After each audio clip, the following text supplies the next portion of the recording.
And some of the kids that have had serious situations in their life, both asking me, when are we going to circle again?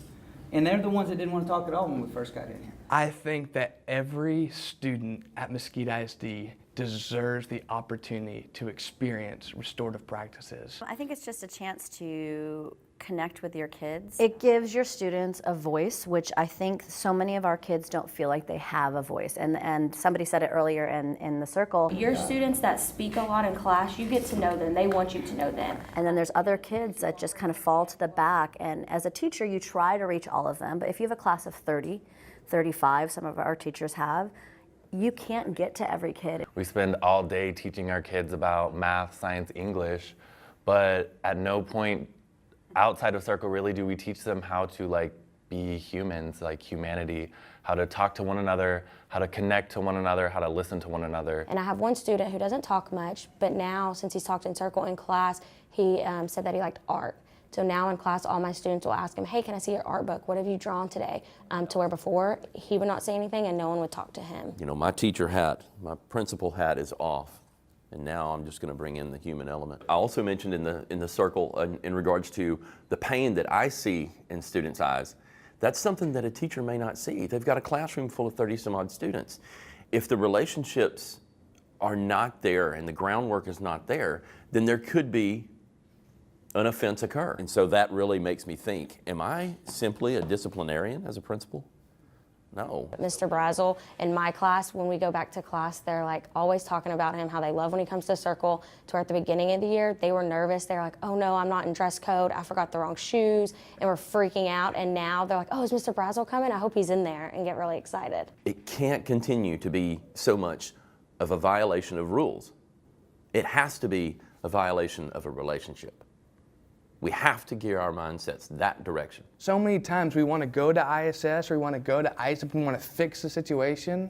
And I think sometimes just giving them a platform and a voice to express themselves fixes the situation. This was our first teacher circle, and for me, it was so good to see how other teachers see circle. I have used it to really build relationships with my students and let them see me, and also between themselves. To me, circle is a classroom comes in and community family leaves. I think it was just interesting to hear various teachers talk about their experiences and realize that we've all kind of had the same experience. And I think that kind of speaks to what circle is about. So they've been trying all year to get me to do circle, and I was like, oh, we talk a lot, like I build relationships. So it's like I'm going to be planning next year's stuff with circle in mind for every class. So there's going to be circle time. Every class is going to understand what circle is. They're going to experience it. I didn't start at the beginning of the year doing it, honestly, because I didn't think I needed it, because I have good relationships with my kids. I don't have classroom management problems. And so to me, that tells me that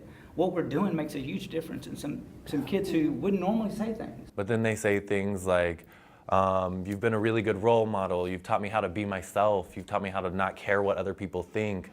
I had one of them say that I'm kind of like their school father. But then there was a student that was shot, that was a Horn student, and then Parkland happened, and I had kids coming to me sad and asking questions, and I wasn't able to answer, and I realized I needed a place to help my kids with what they were dealing with outside of my classroom. They make each other cry and they hug afterwards, and they become closer. And once that they see that from you, they see that you're human, that you've made mistakes, that you've been in their shoes, they are 100% more likely to listen to you. You don't really realize the impact that you have on students sometimes until they have that platform to say it. And for me, it was just kind of like that moment that was justification, I would say. Like, this is where I'm supposed to be and this is what I'm supposed to be doing. I'm going to close with this. Why circle? Because our kids need a voice. We talk about change all the time. How are we going to create and make better young men and young women for the future? Folks, to me, this is the answer. Giving our students the voice, speaking positivity into their life, connecting teachers and students, students and students, students and principals. I think every school in the district deserves the opportunity to circle, to hear their kids' voice. Thank you all so much for carrying the torch. I couldn't be more proud. Y'all are awesome. Thank you.